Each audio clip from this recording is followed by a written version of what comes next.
اہل بیت اطہار کے ادائے احترام کے لیے بھی صلوات پر محمد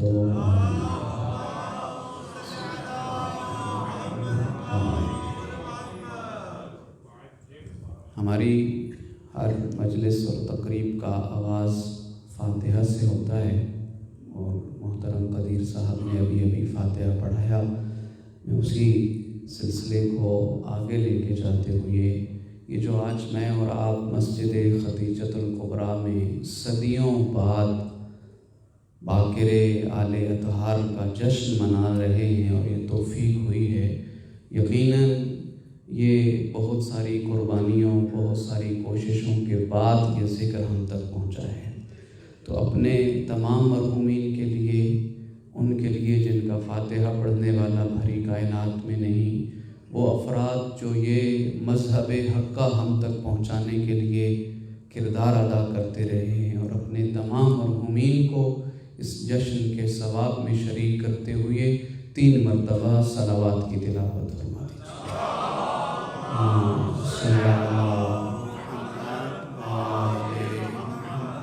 اللہم صلی علی محمد وآل محمد، اللہم صلی علی محمد وآل محمد۔ ماشاءاللہ لا حول ولا قوة الا باللہ العلی العظیم۔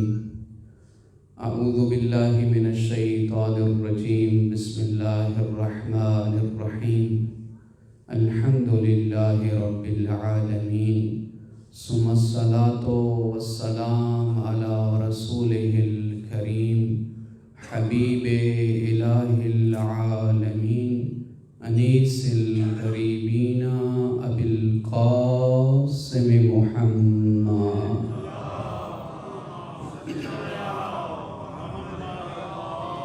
ثم الصلاة والسلام علی آلہ الطیبین الطاہرین المعصومین المنتجبین، ولعنۃ الدائمۃ الابدیۃ الساریۃ الجاریۃ علی اعدائہم اجمعین۔ اما بعد، فقد قال رسول اللہ صلی اللہ علیہ وآلہ وسلم: لکل شیء اساس واساس الاسلام حبی وحب اہل بیتی، صلوات پر محمد۔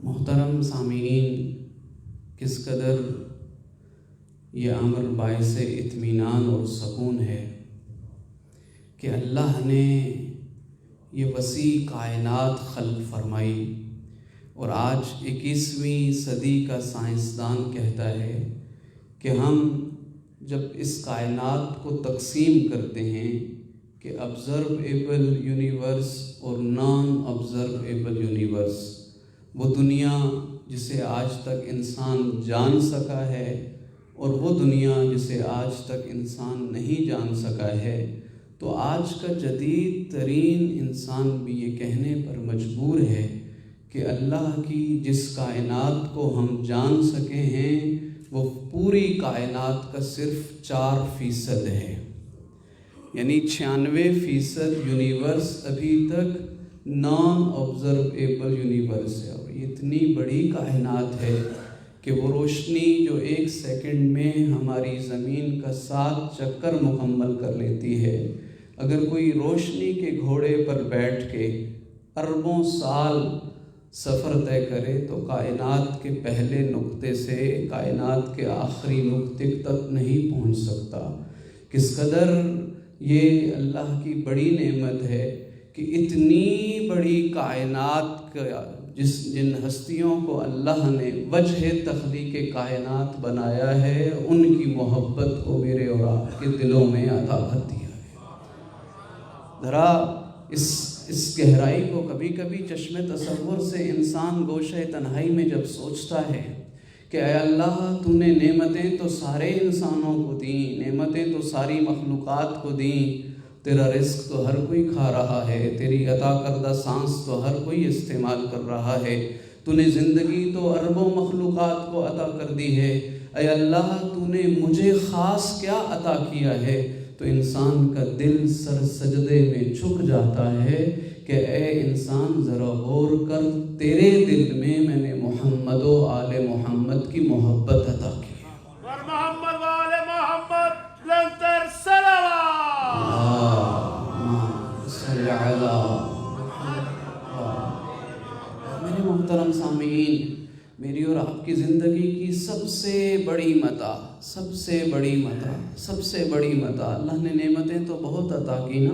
آواز قدرت آتی ہے ان تعدوا نعمت اللہ لا تحصوها، تم تھک جاؤ گے، میری نعمتوں کو شمار نہیں کر سکتے، لیکن ان نعمتوں میں بڑی نعمت اور بہت بڑی نعمت کہ مجھے اور آپ کو اللہ نے در اطہار کا گداگر بنایا ہے۔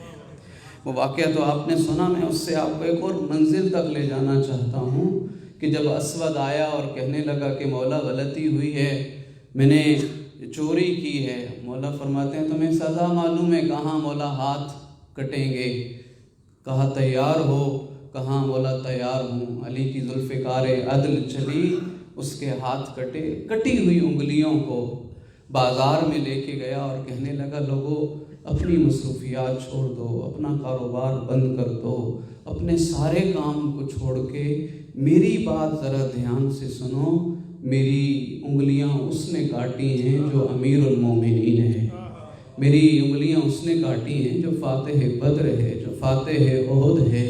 بھائی درہم دینار لے کے تو ہر کوئی قصیدے گاتا ہے، ہاتھ کٹوا کے تو قصیدے کوئی نہیں گاتا نا۔ تو ایک ناسبی شخص ابن قوہ نام تاریخ نے لکھا، شانہ ہلا کے کہا پاگل تو نہیں ہو گیا، علی نے تجھے سونا چاندی تو نہیں دیا کہ تو علی کے قصیدے پڑھ رہا ہے، تو نے علی سے اپنے ہاتھ کٹوائے ہیں۔ مسکرا کے کہنے لگا آج ہی تو علی کے قصیدے پڑھنے کا لطف آ رہا ہے۔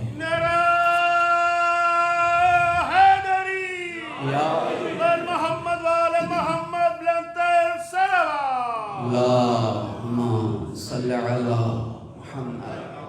میرے محترم سامعین، بہت بڑی عطا، اسی لیے سید الانبیاء کی یہ حدیث سرنامہ گفتگو قرار دی ہے۔ سید الانبیاء رحمت دو جہاں رحمت العالمین نے فرمایا لکل شیء اساس و اساس الاسلام حبی و حب اہل بیتی، ہر شے کی کوئی نہ کوئی بنیاد ہوتی ہے، مسلمانوں یاد رکھنا میرے اسلام کی بنیاد میری محبت اور میرے اہل بیت کی محبت ہے، اور یہی محبت آج ہمیں 5ویں تاجدار ولایت کے جشن میں کھینچ کے لے آئی ہے۔ گھر والے پوچھیں گے، دوست احباب پوچھیں گے، بھئی 2 گھنٹے آپ کا ٹیلی فون نہیں مل رہا تھا، فون سائلنٹ پہ تھا، کہاں مصروف تھے؟ تو ہمارے پاس دنیا والوں سے ہٹ کے جواب دینے کے لیے بہت کچھ ہے۔ دنیا والوں تو کہیں گے نا جی بازار میں شاپنگ کر رہے تھے، وہاں چلے گئے تھے، یہاں چلے گئے تھے۔ یہ ہم ہی ہیں کہ فخر سے کہہ رہے ہیں کہ ہم مسجد الخدیجۃ الکبریٰ میں گئے تھے اور زہرا کے لال کا جشن منانے کے لیے گئے تھے۔ بر محمد وآل محمد بلندر صلوات اللہم صلی علی محمد وآل محمد۔ امام آج مولا کے جشن پہ امامت میں 5ویں ہیں اور مقام عصمت میں 7ویں ہیں۔ وہ حدیث جو اولنا محمد و اوسطنا محمد، ویسے تو بہت سارے اس کے بطون ہیں، لیکن ایک بطن یہ ہے کہ اللہ نے پہلے محمد کو محمد بنایا اور پھر 7ویں معصوم کو محمد بنا کے بھیجا ہے۔ امام محمد باقر کی فضیلت میں یہ جملہ زمین و آسمان کی قیمت کے وزن سے زیادہ ہے کہ اللہ نے سید الانبیاء کا نام محمد رکھا، اور اس کے بعد جس ہستی کا نام محمد ہے وہ امام محمد باقر علیہ السلام۔ نعرہ حیدری بر محمد وآل محمد صلوات اللہم صلی علی محمد وآل محمد۔ اور ہم ایک جملہ استعمال کرتے ہیں نا، نجیب الطرفین، یہ امام محمد باقر پہلے امام ہیں جو ہاشمیون من الہاشمیین، علویون من العلویین اور فاطمیون من الفاطمیین، اس لیے کہ امام محمد باقر وہ ہستی ہے جن کے دادا کا نام امام حسین ہے اور نانا کا نام امام حسن مجتبیٰ ہے۔ یعنی یہ دو ہاشمیوں سے ہاشمی ہیں، دو علویوں سے علوی ہیں، اور دو فاطمیوں سے فاطمی ہیں، اور امام محمد باقر کی والدہ گرامی قدر بی بی فاطمہ جو امام حسن مجتبیٰ کی بیٹی ہیں، صاحب کرامت خاتون ہیں۔ ایک مرتبہ تشریف فرما ہے کہ دیوار گرنا چاہتی ہیں، وہیں فرمایا کہ رک جا، گرتی ہوئی دیوار رکی، بی بی اٹھی اور جب اپنے مقام سے اٹھ کے دوسرے مقام پہ گئی اور پھر گر گئی۔ تو میرے محترم سامعین، یہ وہ ہستی ہے جو امام حسن مجتبیٰ کی نسل میں صاحب کرامت ہیں۔ صلوات پڑھیے بر محمد و آل محمد۔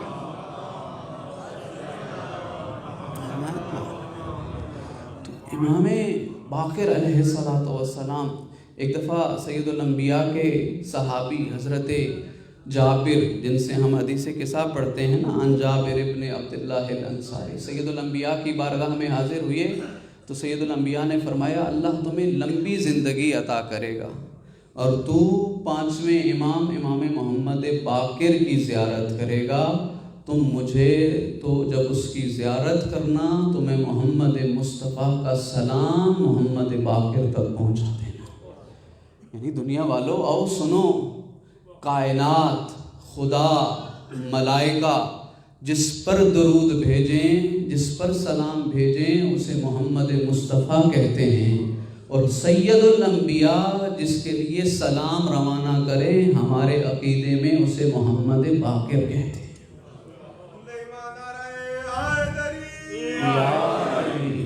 امام محمد باقر علیہ السلام۔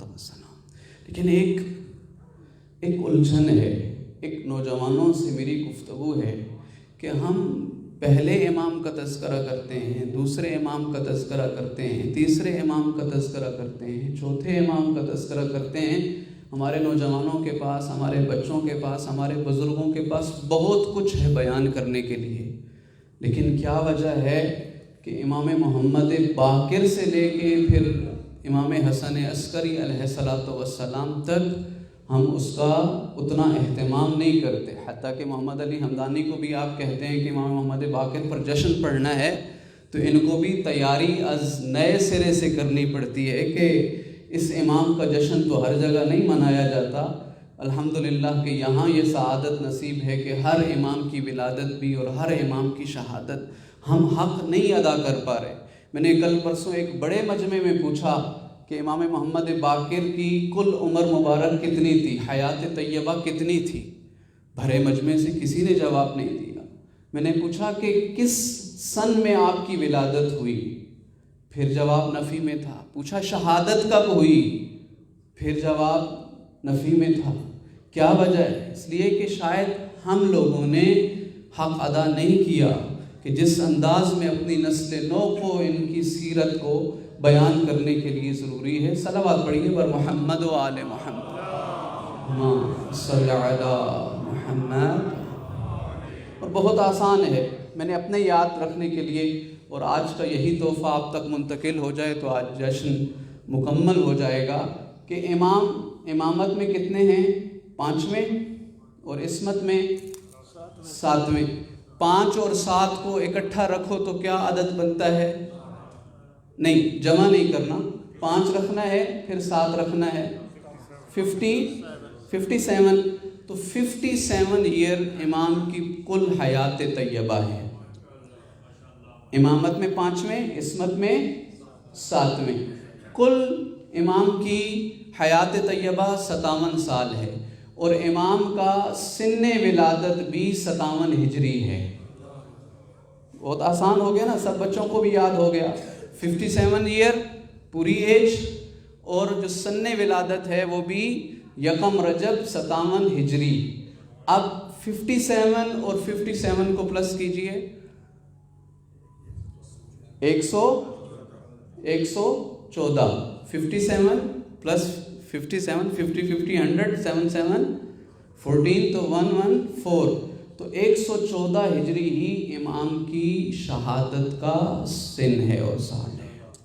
تو بہت آسان ہو گیا۔ آئندہ میرے خیال میں ختیجۃ الکبریٰ کے سامعین کو نہیں بھولے گا کہ امام محمد باقر 57 ہجری 1 رجب کو تشریف لائے، کل حیات طیبہ 57 سال، اور شہادت میرے مولا کی 114 ہجری میں ہوئی۔ صلوات پڑھیے بر محمد و آل محمد وعجل فرج۔ اب یہ جو 57 سال ہیں، تو 57 ہجری سے لے کے 61 ہجری تک امام محمد باقر اپنے دادا امام حسین کے ساتھ زندگی بسر کر رہے ہیں۔ 61 ہجری میں سید الشہداء کی شہادت ہوئی کربلا میں، تو پھر 95 ہجری تک اپنے بابا امام علی زین العابدین کے ساتھ ہیں۔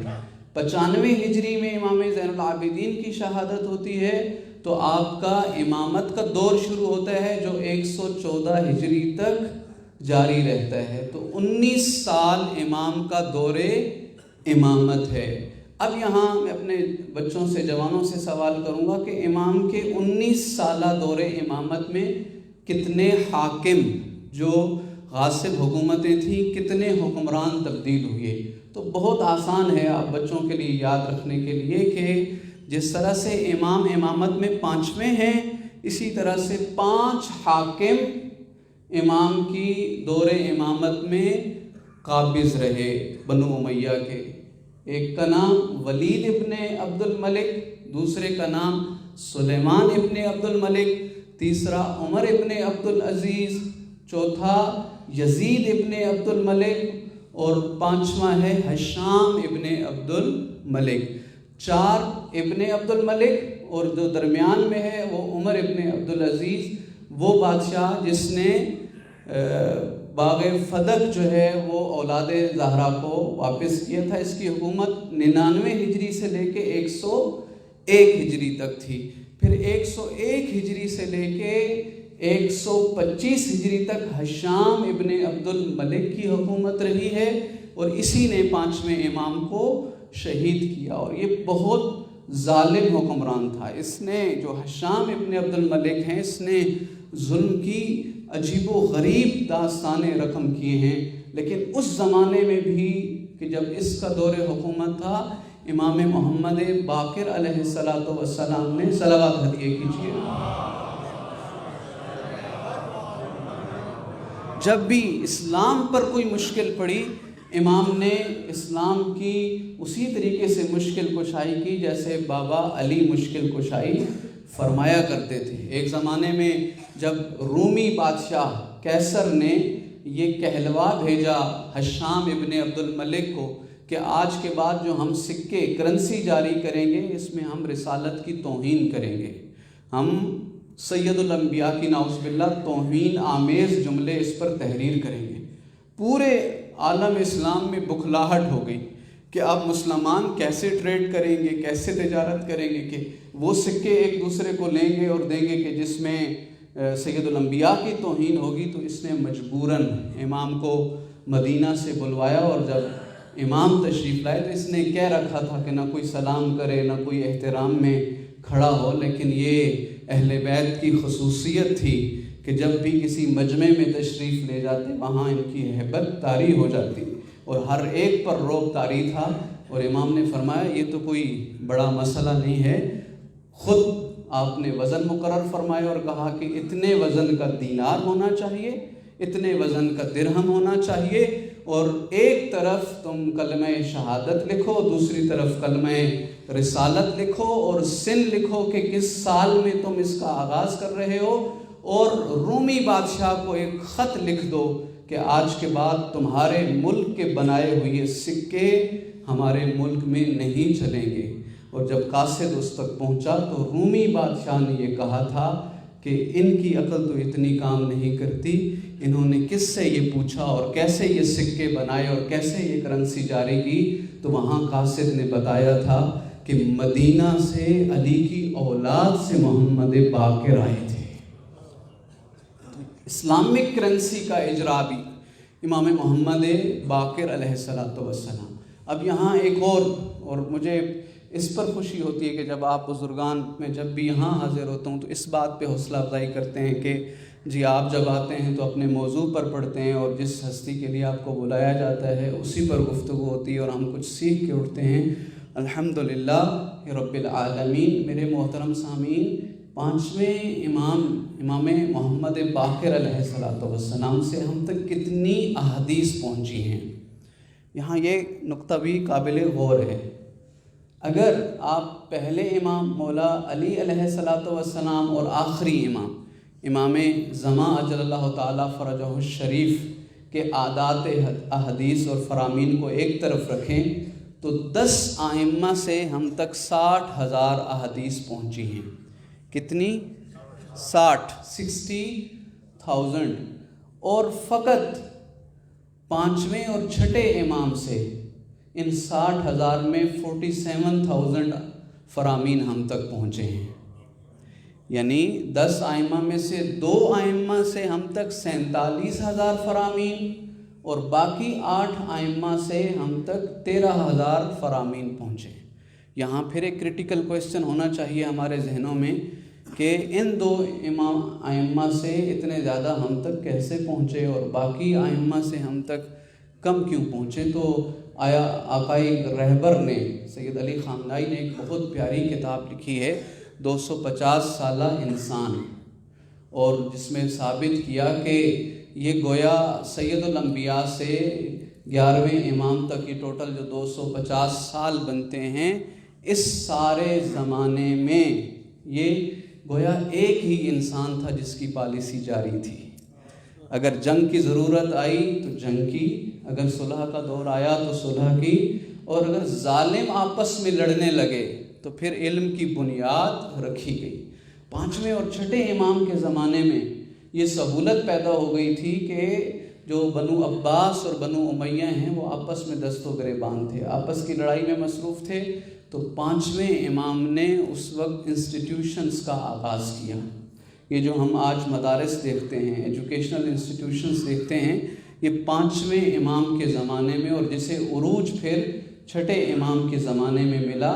38,000 احادیث 6ٹھے امام سے ہیں اور 9,000 احادیث امام محمد باقر علیہ السلام سے ہیں، اور 13,000 احادیث پھر باقی 8 ائمہ سے۔ یہ میں 10 ائمہ کی ہسٹری آپ سے شیئر کر رہا ہوں، لیکن اب میرا اسلام آباد میں اپنے بزرگوں سے لے کے اپنے بچوں تک کا یہ سوال ہے کہ ان 60,000 احادیث و فرامین میں مجھے اور آپ کو کتنے یاد ہیں؟ خود ان ائمہ کی زندگی میں بہت سارے ایسے اصحاب موجود تھے جنہیں ہزاروں فرامین یاد ہوتے تھے، اور امام نے 6 اصحاب کا نام لے کے فرمایا تھا کہ ان 6 اصحاب کی وجہ سے ہمارے فرامین پہنچے ہیں۔ میرے محترم سامعین، یہ بہت عجیب ہے کہ ہماری زندگی گزر جائے اور ہم مولا کے علم کے اور باقر العلوم ہونے کے دعوے دار تو رہیں، لیکن مولا کے چند فرامین بھی ہمیں یاد نہ ہوں۔ میرے مولا سے پوچھا گیا، مولا سب سے بہترین نماز کیا ہے؟ امام نے فرمایا جس کا قنوت طویل ہو وہ بہترین نماز ہے۔ میرے مولا سے پوچھا گیا کہ سب سے بہترین اخلاق کیا ہے؟ فرمایا صبر کرنا اور معاف کر دینا۔ اگر یہ 2 ویلیو ہی ہم اپنے اندر ایڈ کر لیں، خدا کی قسم زندگی کی ساری الجھنیں ختم ہو جائیں گی۔ میرے مولا سے پوچھا گیا کہ سب سے بہترین وقت کون سا ہوتا ہے؟ فرمایا کہ جب صبح فجر طلوع ہو جائے، یہ بہترین وقت ہوتا ہے، یہ جنت کے اوقات میں سے وقت ہے۔ اس میں جسے درد ہو اسے سکون آ جاتا ہے، جسے نیند نہ آ رہی ہو اسے نیند آ جاتی ہے، اور خاصان خدا کے لیے یہ بڑا طلب کا وقت ہے، یہ بڑا بہترین وقت ہے۔ پھر میرے مولا نے ایک مقام پہ فرمایا، میں تو ایک ادنا سا طالب علم ہوں، خدا ہمیں علماء کی صحبت نصیب فرمائے۔ مولا نے فرمایا تھوڑی دیر عالم کی صحبت میں بیٹھنا ہزاروں سال نماز عبادتیں کرنے سے زیادہ بہتر ہے۔ یعنی علم اور نالج، تدبر اور تفکر کے مقام پر ذرا مولا سے ہم کسب فیض کریں۔ امام محمد باقر علیہ السلام کا زمانہ ہے، بلند آواز سے صلوات۔ محمد کھچا کھچ امام کا گھر بھرا ہوا ہے، بڑی تعداد میں مومنین تشریف فرما ہیں، 5ویں امام درس دے رہے ہیں، گفتگو فرما رہے ہیں۔ ایک بزرگ صحابی دروازے پہ آتے ہیں اور سارے مجمع کی طرف نگاہ اٹھا کے دیکھتے ہیں، تو گویا بزرگ صحابی یہ سوچتے ہیں کہ یہاں میرے بیٹھنے کی تو جگہ نہیں ہے، میں کھڑے کھڑے امام سے سوال کر لیتا ہوں۔ وہیں سے دروازے سے امام کو سلام دیا، السلام علیکم یا ابن رسول اللہ۔ مولا نے جواب دیا، کہنے لگا مولا اگر آپ کے پاس فرصت ہو تو میرے کچھ سوال ہیں۔ امام نے فرمایا بتاؤ۔ کہا مولا میں اپنا عقیدہ سنانے آیا ہوں۔ کہنے لگا مولا انی احلل حلالکم و انی احرم حرامکم۔ مولا 70 سال سے زیادہ زندگی ہو گئی ہے، جسے آپ نے کہا ہے نا یہ کام کرنا ہے، مولا میں نے وہ کام پھر کیا ہے، اور جس سے آپ نے روک دیا ہے پھر زندگی گزر گئی ہے، مولا میں اس کام کے قریب نہیں گیا۔ دوسرا جملہ کہتے ہیں مولا انی احب محبیکم، مولا مجھے آپ کے حبدار بڑے اچھے لگتے ہیں، میں آپ کے محبین سے بڑی محبت کرتا ہوں، اور مجھے وہ اچھے نہیں لگتے جن کو آپ اچھے نہیں لگتے۔ تیسرا جملہ کہا مولا میں آپ کے 12ویں کا دیدار کا انتظار کر رہا ہوں، انی منتظر، مولا میں منتظر ہوں آپ کے 12ویں کا۔ اب یہاں اس نے جملہ کہا حل ترجو لی رحمہ، اے میرے مولا کیا میرے لیے رحمت کی امید ہے، بخشش کی امید ہے؟ انسان اپنا عقیدہ سناتا ہے نا، اور عقیدہ اپنے زمانے کے امام کو سنا رہا، اور پھر مولا سے پوچھے مولا آپ بتائیے میری بخشش کی امید۔ اتنا پیارا لگا اس کا یہ خلوص بھرا انداز میرے مولا کو۔ مولا فرماتے ہیں وہاں دروازے میں کیوں کھڑا ہے، الیہ الیہ، میرے قریب آ جاؤ۔ راوی کہتا ہے امام نے اپنے مسند کے ساتھ اسے بٹھایا، اور امام فرماتے ہیں تیرا یہ عقیدہ سنا ہے، سن یاد رکھ، اگر اللہ تجھے لمبی زندگی عطا کرے، اور اتنی لمبی زندگی عطا کرے کہ تو 12ویں کا دیدار کرے، تو اللہ تیری آنکھوں کو ٹھنڈک نصیب کرے گا، اور اگر موت حائل ہو گئی تو یاد رکھ میں تیرا 5واں امام تجھ سے وعدہ کر رہا ہوں، محشر کا میدان ہوگا، زہرا کا بابا مصطفیٰ تیرا میزبان ہوگا، اور تو مہمان بن کے آئے گا۔ یہ جب جملے سنے سارے مجمع میں گریہ شروع ہو گیا۔ خود بہت رویا یہ سوال کرنے والا بزرگ، امام اپنی انگشت شہادت سے اس کے آنسو صاف کرتے رہے، بڑی دیر گریہ ہوتا رہا۔ راوی کہتا ہے اس سے پہلے میں نے 5ویں امام کے گھر اتنے زیادہ بلند آواز سے رونے کی آواز نہیں سنی۔ پھر جب آنسو تھمے اس نے عصا سنبھالا، اور دھیرے دھیرے آہستہ آہستہ چلتا ہوا دروازے سے اوجھل ہونے لگا۔ روایت کہتی ہے کہ جب تک نظر آ رہا تھا سارا مجمع اس کی طرف دیکھ رہا تھا، امام نظر کرم فرما رہے تھے، اور جب نظروں سے اوجھل ہونے لگا تو امام نے فرمایا اگر کسی نے اس زمین پر کسی جنتی کا دیدار کرنا ہو تو وہ اس کا دیدار کر لے۔ میرے محترم سامعین، یہ زندگی بڑی تیزی سے گزر رہی ہے۔ ہم اہل بیت کے نام پر جمع ہوئی ہیں، اور میں قدیر صاحب سے اور حاجی وحید صاحب سے اجازت لیتے ہوئے کہ آج 2 رجب کی شب ہے نا، اور جشن بھی ہمارا مکمل ہوا، لیکن میں چاہتا ہوں کہ اس ذکر کو ادامہ دوں۔ 5ویں امام عینی شاہد ہیں واقعہ کربلا کے، عینی شاہد ہیں، اور 4 سال کا سن ہے، اور آج آپ نے امام کی تاریخ اور امام کی سیرت پر سماعت فرمایا۔ میرے ذہن میں بڑا ایک سوال تھا کہ یزید جیسا بدبخت انسان، یزید جیسا لعین انسان، جس نے کربلا میں علی اکبر کو، حضرت عباس کو، حضرت علی اصغر کو، خود دوش نبوت کے شہسوار حسین ابن علی کو شہید کر دیا تھا، اس بدبخت سے کہاں بعید تھا کہ یہ شام میں ان 2 ائمہ کو چھوڑ دے، 4تھے امام اور 5ویں امام کو، اور مخدرات عصمت کو اس نے یہاں کیوں چھوڑ دیا؟ خود میرے اندر یہ ایک سوال تھا زمانہ طلبگی سے کہ جس نے کربلا میں اتنے ظلم کر دیے، ہونا تو یہ چاہیے کہ اس کے ذہن میں اس کی بدبختی اسے اس عروج تک لے کے جائے کہ یہ آگے کے مراحل بھی انجام دے. کس چیز نے اسے روکا؟ تو جب میں نے 5ویں امام کی تاریخ اور سیرت کا مطالعہ کیا تو مجھے یہ تاریخ میں یہ الفاظ سب نظر آئے کہ باقی خاندان کے محافظ بھی 4 سالہ امام محمد باقر ہیں. یزید کے دربار میں اس کے مشیروں نے اسے مشورہ دیا کہ جب تو نے اتنے سارے اہل بیت شہید کر دیے ہیں تو یہ جو باقی بچا ہے نا قافلہ، ان کو بھی شہید کر دے، مار دے. تو وہاں امام محمد باقر 4 سال کے سن میں تشریف فرما تھے، اٹھے اور مولا فرماتے ہیں کہ تم لوگ تو فرعون اور اس کے درباریوں سے بھی زیادہ بدبخت ہو. فرعون بہت برا تھا، لیکن فرعون نے حضرت موسیٰ کے قتل کا حکم نہیں دیا تھا. حضرت موسیٰ کے جو ساحر آئے تھے نا، ساحروں کے قتل کا کہا. کیوں کہا؟ اس لیے کہ ان کی ولادت میں، وہ جو اس کی درباری تھے، ان کی ولادت ناپاک نہیں تھی، لیکن تم نجس الولادہ ہو. یزید اور اس کے درباریوں سے خطاب کر کے کہا، اور اس ایک جملے اور مولا کی وہ آیت پڑھنے سے یہ اپنے ارادے سے باز آ گیا. یعنی 5ویں امام محافظ امامت و خاندان عطرت و طہارت بھی ہیں.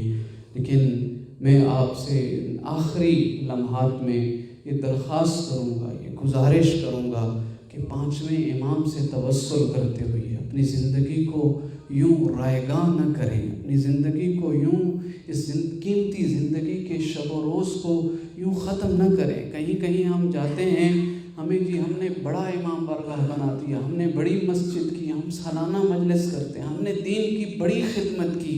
نہیں، ہم نے کچھ نہیں کیا ہے. اور ہم کہاں اور دین کی خدمت کہاں؟ ذرا دین کی خدمت کا احساس دیکھنا ہے نا تو 11 محرم آ کے دیکھو کہ ایک بہن بھائی کے لاشے پہ آئی ہے، کچھ پتھر ہٹا کے بھائی کے لاشے سے کچھ ٹکڑے اٹھائے اور فرمایا اللہم تقبل منا ھذا قلیلا من القربان. اے اللہ، زینب کی یہ تھوڑی سی قربانی قبول کر لے. ہے بی بی اتنی عظمتیں. میں جب بھی دین کی خدمت میں انسان کبھی تھکاوٹ کا احساس کرتا ہے، جب انسان کبھی تھک جاتا ہے نا، پھر بی بی زینب سلام اللہ علیہا کے حوصلے کو دیکھ کے انسان کو جلا ملتی ہے، انسان کو بقا ملتی ہے. نہیں تھکی تو علی کی بیٹی نہیں تھکی تو علی کی دختر نہیں تھکی. خدا کی قسم چند سال کا سن ہے کہ علی کے گھر میں کچھ افراد آئے ہیں اور اس بی بی کی ماں کو شہید کر دیا گیا ہے. چند سال کا سن ہے، ابھی کچھ وقت گزرا ہے کہ اپنے بھائی کے لاشے سے جنازے سے تیر اٹھا رہی ہے. ابھی کچھ وقت گزرا ہے کہ 10 محرم کو یہ منظر دیکھ رہی ہے کہ بھائی خیمے کے باہر کھڑا ہے اور تیروں میں تیر ہیں، نیزوں میں نیزے ہیں. عزاداروں فرما رہے ہیں امام حسین علیکن من السلام، زینب بہن میرا آخری سلام ہو. عزاداروں فرماتی ہیں مہلن مہلا یا اخی، اے حسین اتنی جلدی نہ کر، اپنی زینب جیسی بہن کو بتا کے تو جا کس کے سہارے چھوڑ کے جا رہا ہے. یہ بیابان ہے، یہ یتیم بچے ہیں. عزاداروں میرے مولا حسین نے ایک پرانا لباس لیا اور کبھی اپنی بہن کے ہاتھوں کے بوسے دینا شروع کیا. پوچھتی ہے بھیا ہاتھوں کے بوسے کیوں دے رہے ہو؟ کہا اماں کی وصیت تھی، ان ہاتھوں میں تھوڑی دیر کے بعد رسیاں آ جائیں گی. عزاداروں نہیں تھکے نا تو یہ 4 سال کے امام محمد باقر اسی قافلے میں کوفہ شام کا ایک مشکل مرحلہ آیا جب علی کی بیٹی نے یزید کے دربار میں جانا ہے. ہر ایک سے علی کی بیٹی کہہ رہی ہے مجھے چادر دے دو، مجھے چادر دے دو، مجھے چادر دے دو۔ کسی نے بھرے شہر میں کسی نے چادر نہیں دی۔ ہاں ایک بی بی آگے بڑھی، اس کے ہاتھوں پہ کچھ چادریں تھیں، کہتی تھی قیدیوں میں تمہارے لیے چادریں لے کے آئی ہوں۔ بی بی نے حیران ہو کے پوچھا سارا شہر تو ہمیں چادریں نہیں دے رہا، تم چادریں کیوں دینا چاہتی ہے؟ کہتی ہے پرانے وقتوں کی بات ہے، ایک مرتبہ میں مدینہ نبی کی خدمت میں گئی تھی، نبی مجھے اپنی بیٹی زہرا کے گھر لے آئے تھے، میں نے بڑے دن نبی کی بیٹی کی خدمت کی۔ جب نبی کی بیٹی دنیا سے رخصت ہو رہی تھی نا تو مجھے قریب بلا کے کہا تھا میری وصیت یاد رکھنا، اگر زندگی میں کوئی قیدی نظر آئیں تو انہیں پتھر نہ مارنا، ان پر ظلم نہ کرنا۔ میں 50 سال پہلے نبی کی بیٹی کی وصیت پر عمل کرنے کے لیے آ گئی ہوں۔ مجھے میری بیوی نے کہا تھا ان کے لیے چادریں لے کے چلی جانا، یہ چادریں لے لو۔ بیوی نے چادریں قبول کی، کہا تو مانگ میں تجھے کیا عطا کروں؟ کہا دنیا نہیں چاہیے، سونا چاندی نہیں چاہیے، زندگی گزر گئی ہے، بس ایک حسرت ہے، ایک خواہش ہے، ایک تمنا ہے، ایک آرزو ہے۔ کہا کیا؟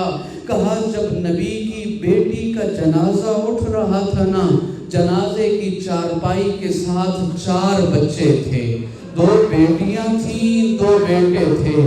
ایک بیٹے کا نام حسن مجتبیٰ تھا، دوسرے کا نام حسین تھا، اور 2 بیٹیاں تھیں۔ دعا کرنا، اللہ قیدیوں کی دعا بڑے جلدی قبول کرتا ہے۔